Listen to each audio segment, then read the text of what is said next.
안녕하세요. 안녕하세요. 네, 비아 출판사와 용서점이 함께 준비하는 언박싱 방송. 네, 오늘은 5번째 시간이고요. 오늘 저희가 함께 언박싱할 책은 더글라스 존 홀이라는 캐나다 신학자가 쓴 그리스도교를 다시 묻다라는 디아의 책을 저희가 가지고 왔습니다. 네, 안녕하세요. 저는 용서점에서 일하고 있는 Y라고 합니다. 네, 안녕하세요. 저는 비아 출판사에서 책을 만들고 있는 민경찬 편집장이라고 합니다. 그런데 이름이 바뀌셨네요. 아, 네. 제가 그동안에 용이라는 닉네임을 썼는데요. 네. 용을 좀 벗어나고 싶어가지고. 네, 용을 너무 좀 남발하셨죠? 아니, 이게 닉네임이랑 이름이랑 차이가 별로 없어가지고. 네. 드디어 이번에, 네. 새로운 닉네임으로 제가 바꿨습니다. 네. Y이고요. 네. 네. 이 Y는 질문하는 Y예요. 네. 네. 왜라고 하는 그 Y여가지고, 바꾸고 보니까 이 언박싱 방송에서도 어쨌든 편집장님이 감독처럼 이렇게 책을 만들고 네. 이렇게 이 방송을 나오면 네. 이제 Y인 저는 네. 그거에 관해서 독자를 대신해서 궁금한 거를 물어봐주는 네. 질문자의 역할이니까 네. Y라는 닉네임이 좀 어울리지 않나 뭐 그런 생각이 듭니다. 네. 네, 언박싱을 위해서 닉네임을 바꿨다고 해서. 자, 그러면 한번 저희 지금 책이 왔거든요? 그래서 이거 제가 한번 박스를 좀 열어서 같이 저희 한번 보도록 하겠습니다.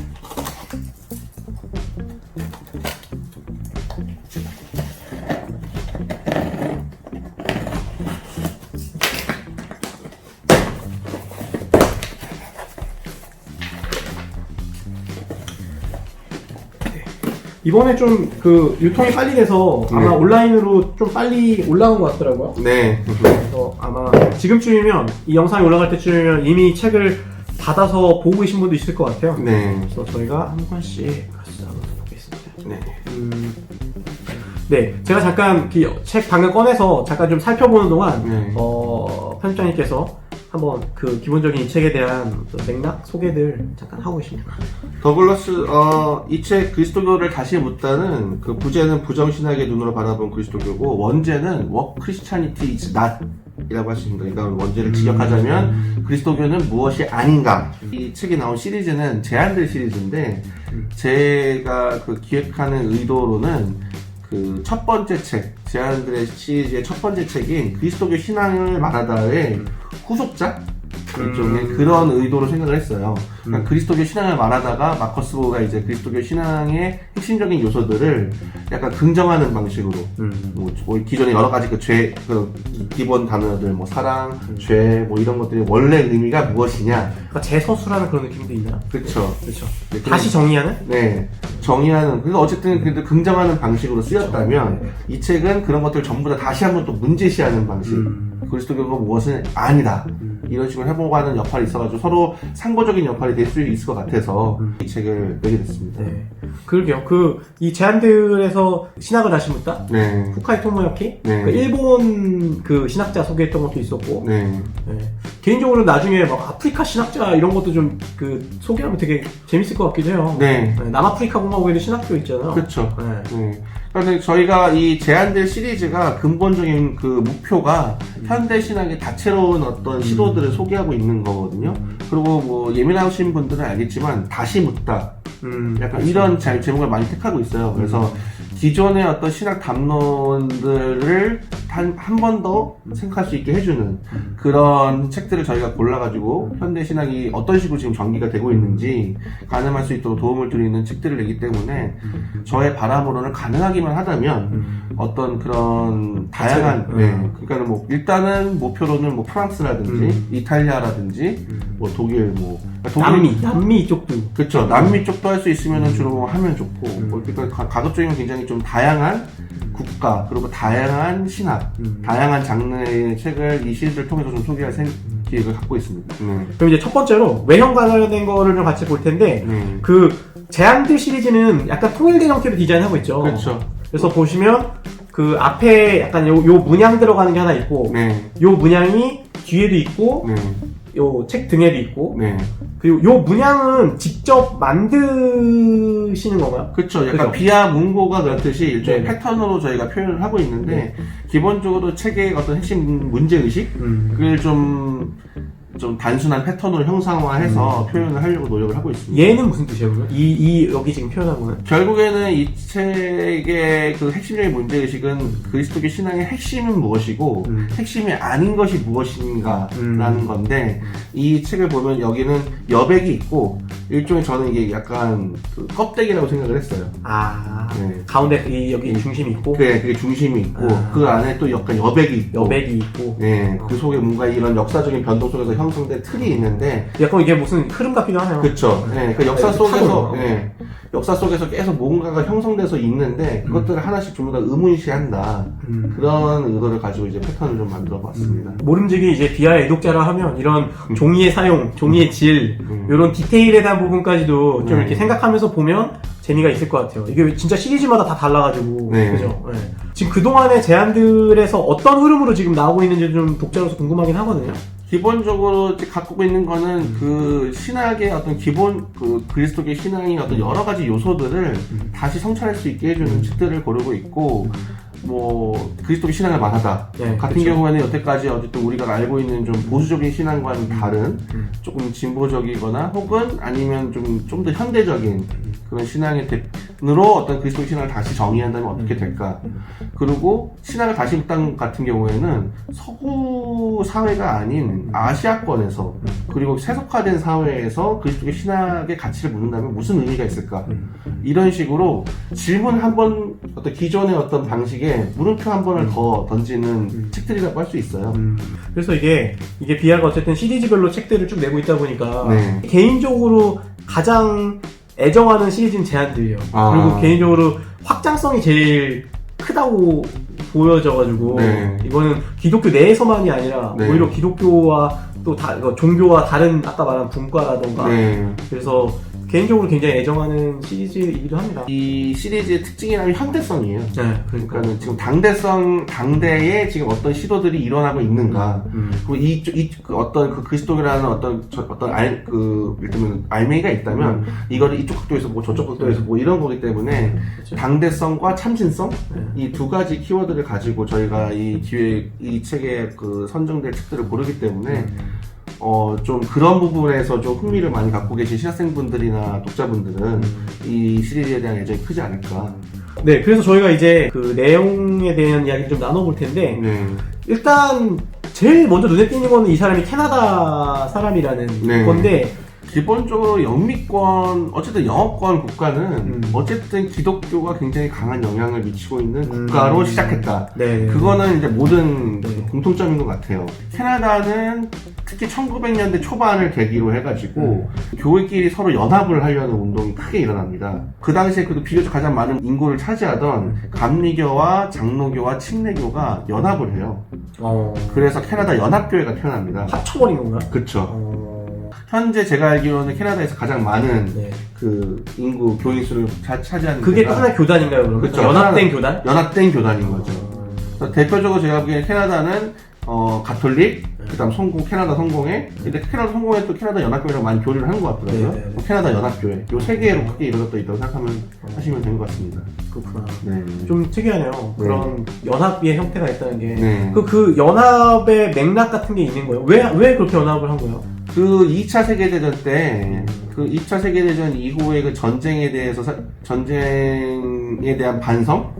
그런 인류사에 굉장히 비극적인 일이 일어났는데, 기독교가 굉장히 무력하게 반응했다는 반성이 있었고, 그때 사실은 유럽에서도 보네포라든지 이런 사람들이 교회 일치 운동을 적극적으로 보더들기 시작했잖아요. 그것을 사실은 북미권에서는 캐나다가 굉장히 교회 일치 운동을 적극적으로 참여합니다. 미국보다도 좀 더. 사실 그런 연합운동이나 어쨌든 일치의 운동들이 여러 가지 시도가 있지만 잘 안 되잖아요. 우리나라도 그렇고 같이 뭔가 합쳐서 해보자고 했을 때 막 트러블이 생기고 오히려 그냥 각자 잘 낫겠다 이렇게 되는 것들이 있는데 그럼 캐나다에서는 그렇게 연합운동을 하고 교단을 하나 만들고 해서 그렇게 해서 그게 잘 됐나요?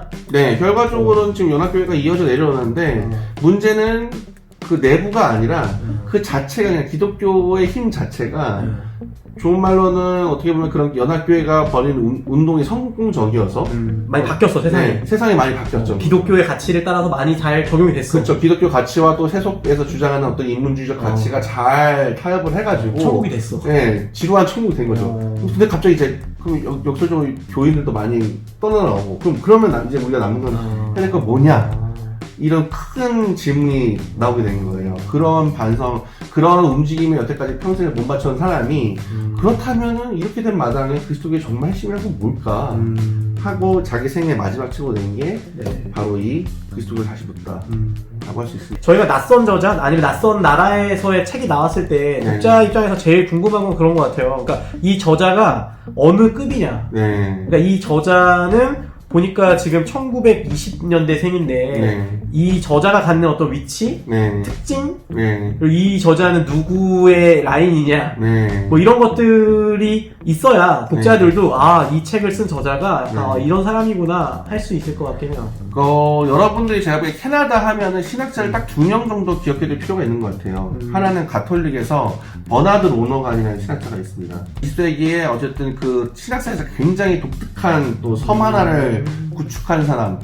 20세기에 토마스주의를 굉장히 현대적인 차원에서 굉장히 확장시킨 사람이 있거든요. 그러니까 경제학, 사회학, 안 다룬 영역이 없는 약간 굉장히 유니크한 신학자로 손꼽히는 버나드 로너건이 캐나다 출신이고요. 또 개신교 쪽에서 한 명을 또 꼽자면 이 바로 더글라스 존홀. 더글라스 존홀에 대한 아주 상투적인 평가가 Best Living Theologian in Canada예요. 캐나다의 최고의 신학자예요. 네, 살아있는 최고의 신학자. 네. 그걸로 설명이 다 되긴 하네요. 네, 굉장히 상투적인, 근데 굉장히 그냥 더글라스 존홀을 구글에서 검색해 보시면 그런 표현이 굉장히 foremost, best theologian in Canada, foremost theologian in Canada, 뭐 이런 식으로 굉장히 표현이 되게 약간 무슨 공식 명함 같아요. 네. 그리고 실제로 여기 보면 알겠지만 캐나다 국립훈장을 받았어요. 여러분 우리나라에서 신학자로서 대한민국 문화장 받았다. 이게 약간 안 오잖아요, 감이. 공헌을 인정받은 거예요. 네. 하지만 근데 이거는 그러면 우리나라에서도 최고의 신학자가 있지. 이렇게 하니까. 그럼 신학사에서는 어떤 영향이냐? 신학사에서 그냥 냉정하게 평가를 하면은 더글라스 존홀이 어디를 나왔냐면 유니언 신학교를 나왔어요. 필리와 라이너드 리버가 교수로 재직할 시작에 배운 학생이 더글라스 존홀입니다. 딱 그 라인이군요. 네. 그러니까 이런 20세기의 어떤 신학자들이 마지막으로 기독교라는 울타리를 넘어서 사회 전체에 영향력을 행사하던 때가 있어요. 그 마지막 거인들이 이른바 칼바르트, 폴틸리, 라이놀드 리버, 루돌프 불트만, 이 정도가 보네포? 보네포까지가 이제 보통 이 어떤 그 신학이란 자장을 넘어서 인문학이나 어떤 여러 가지 분과를 가리지 않고 영향력을 행사한 사상가라고 평가할 수 있는데 그 사상가한테 직접 가르친 학생 세대가 거인들과 직접 교류를 나눈 사람들 한번 밥 한 번은 먹어본 사람들이거든요. 그러니까 그런 사람들이 한편으로는 자기 스승을 따르면서 한편으로는 그 스승을 다시 자기들의 상황에서 이렇게 해석을 하고 일종의 브릿지, 연결 제3세대가 할까지 그 신학자들의 유산을 잘 소개시켜준 사람인데 더글라스 존홀은 캐나다의 이 작업을 소개시켜준 사람이죠. 내용으로 들어가서 이제 여기가 오늘 이제 언박싱의 가장 하이라이트일 텐데요. 그래서 지금 이 책이 다루고 있는 거를 제가 이제 목차를 잠깐 봤는데 그 기본적으로 딱 알 수 있는 게 그 부제에도 나와 있기 때문에 그러니까 부정신학, 그러니까 이 목차가 다 그거거든요. 뭐뭐가 아니다. 뭐뭐가 아니다. 뭐뭐가 아니다. 그리스도교는 뭐뭐가 아니다. 이렇게 쭉 들어가고 있거든요. 그래서 그냥 일단은 부정신학이 뭐냐? 일단 이것도 좀 시작해야 될 것 같은데요? 아주 쉽게 그냥 얘기하면은 부정신학은 긍정신학의 반대말이고 긍정신학이 뭐냐? 그러면은 어떤 신앙의 주요 고백 내용을 뭐뭐이다. 그 데피니션을 분명하게 내리는 포지티브한 방식으로 내리는 방식이 긍정신학이고 그거에 대해서 그게 아니라 아니다의 방식으로 그것을 기술을 해나가는 방식이 부정신학 방법론이라고 할 수 있습니다. 그게 왜 이렇게 하는 거죠? 그러니까 왜 이렇게 하는 거죠? 그냥 이렇게 그동안에 만약에 저희가 이제 교회 배우듯이 하나님은 존재하신다. 하나님은 셋이자 한 분이시다. 교회는 하나님의 몸이다. 예수님의 몸이다. 뭐 이런 식으로 우리가 그동안의 신앙을 정의하면서 해왔잖아요. 근데 왜 굳이 그걸 교회 그리스도교는 뭐가 아니다. 네. 이렇게 하는 이유가 있나? 그 일종의 그 뭐라 해야 되나 긍정신앙의 방식의 가장 좋은 은유는 일종의 탑인 것 같아요. 탑. 그 탑을 만들 때 이 모모 하나님은 전진원능한 분이시다. 바닥을 까는 거야. 네, 그 전진한 대전제를 깔면 그 대전제 위에서 또 소전제를 깔고 그 소전제 위에 이게 도출고 하나님은 무한하시고 인간은 유한하고 근데 인간은 타락했고 인간은 구원을 필요하고 예수님께서 구원자로 오고 하나씩 이렇게 탑을 쌓아가는 거죠. 그 위에서 이제 그럼 교회가 도출되는 또 교회란 어떤 공동체고 이런 식으로 해서 쭉 해가지고 하나의 완결된 신학 체계가 세워지고 이 신학 체계 위에서 교회라는 제도가 되는 거죠. 그러니까는 개념화, 체계화, 제도화는 굉장히 서로 밀접한 연관을 맺고 있어요. 근데 문제는 이 제도가 무너졌을 때 아니면 이 제도가 이 안에서 이 책이 이 내부 안에서는 설명할 수 없는 걸로 그 전체적인 요소가 문제시되었을 때 어떻게 다시 탑을 쌓아야 할 때 어떻게 해야 되느냐 그때 우리가 이것을 하나씩 재고찰 해보는 게 부정의 방식이라고 할 수 있는 거죠. 탑이라고 얘기했지만 일테면 하나님이라고 생각했을 때 우리는 유한한 사람, 우리는 유한하고 우리의 삶이라는 거는 우리의 삶의 어떤 틀에 갇히잖아요. 근데 하나님이라고 그러니까 우리가 박용희가 이해한 하나님은 박용희가 이해한 하나님인데 그 박용희가 이해한 하나님이 하나님 자체냐? 라는 문제가 생기잖아요. 그러니까 박용희가 이해하는 하나님이 하나님이 아니라고 못해. 하지만 박용희가 이해하는 하나님이 하나님 전부다라고 할 수도 없는 거잖아요. 그러니까 그럴 때 한편으로는 긍정하면서도 박용희가 이해한 하나님은 이렇다가 바로 긍정신학이거든요. 근데 동시에 박용희가 이해한 하나님은 하나님 전체가 아니다. 이게 바로 부정신학이에요. 이제 저자 소개 보니까 이 사람이 이 저자가 약간 상황신학? 그러니까 상황에 대한 이야기들이 나오는 것 같아요. 그리고 약간 뒤에 그리스도의 미래 뭐 이런 거 나오는 것도 있고. 근데 그러니까 그런 아까 탑의 비유를 쓰셨으니까 예전에는 그냥 이다로만 설명해도 설명이 됐던 거예요. 그쵸. 탑 안에 있는 사람들끼리 그냥 같이. 근데 상황이 바뀌었어. 그래서 예전에 그냥 이다로 설명할 수 있었던 시대가 아니라 지금은 뭔가 여기서 말한 것처럼 다시 물어봐야 되는 상황? 그러니까 어떤 주어진 지금 새로 바뀐 상황에 대해서 그리스도교가 살아남으려면 그리스도가 미래를 어떤 확보하려면 이런 방식을 써야 된다. 약간 이런 걸까요? 그런 걸 수도 있죠. 뭐 그냥 탑의 은유를 이어가자면 처음에 탑을 짓는 사람들은 자기가 짓는 게 탑이라는 걸 알고 있었고 탑 이외의 세계가 있다는 것도 알고 있었고 그랬는데 어느 순간부터 탑 안에서만 살게 된 사람들은 자기가 사는 세계의 전부가 탑이 되게 되는 거죠. 태어나보니까 탑이야. 태어나가지고 그냥 평생을 탑에서만 살게 되는 세대가 등장한 거죠. 그 세대는 도대체 이 탑이 왜 만들어졌는지 또 이해를 못하고 탑 밖에 있는 세계도 이해 못하고 사실은 탑 안에 살고 있기 때문에 탑의 애초에 목적도 잘 이해 못하는 아이러니한 상황에 놓이게 된 거죠. 근데 밖에서 누가 와. 누가 와서 여기 탑 뭐야? 물어봐. 그렇죠. 이런 상황도 놓이게 되면서 도대체 탑이란 무엇인가? 이런 근본적인 질문을 하게 된 거예요. 그럼 탑의 목적은 뭐냐 도대체 이거에. 그러게요. 이런 방법론이 어떤 맥락에서 생겼는지 이런 건 좀 생각해보게 되는 것 같아요. 그렇죠. 본문에 나온 말을 빌리면 비본질적인 게 본질적인 것을 역할을 하는 것을 의문을 제기하고 그런 거예요. 문제화한 다음에 다시금 제자리를 찾게 하는 것. 그러면서 본질로서 있게 하는 방법이 부정신학의 방법이라고 할 수 있습니다. 본질을 부정하는 게 아니라 정말로 참된 본질이 뭔지 본질을 오히려 찾아가는 거. 비본질인 것이 본질인 척 하고 있으면 그거를 자기 자리로 갖다 주는 거. 그걸 위해서 우리가 되게 당연하게 생각하는 것들에서 부정의 방식으로 다시 되묻는 뭐 약간 이런 고민하고 정의하려는 시기잖아요.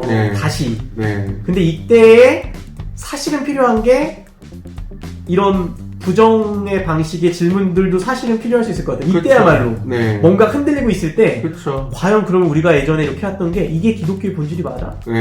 이게 맞아? 이게 맞아?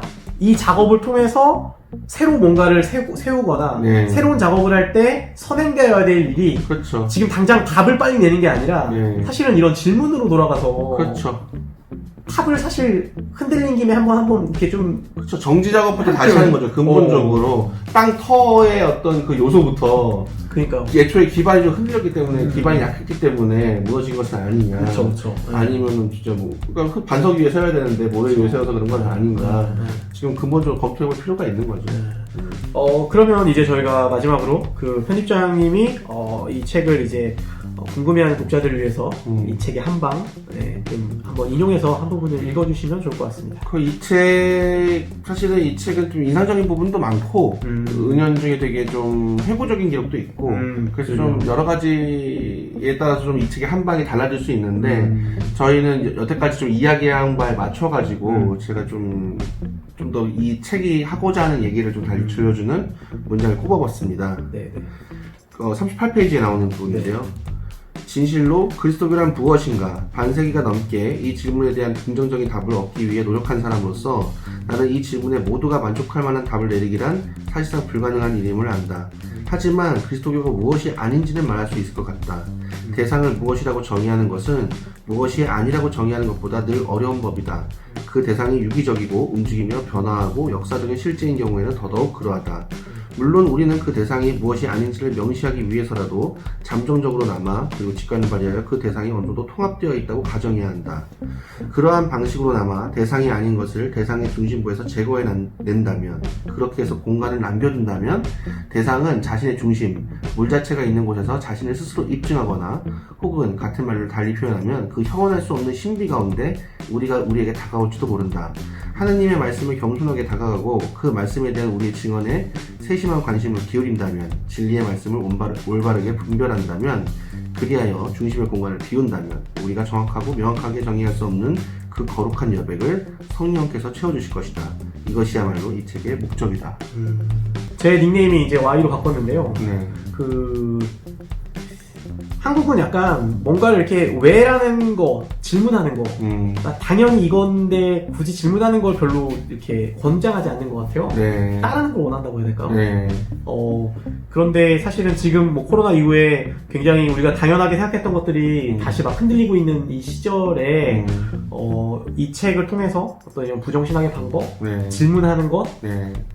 기존에 확실하다고 생각했던 것들을 비워내는 것, 이런 작업들이 굉장히 중요하고 네.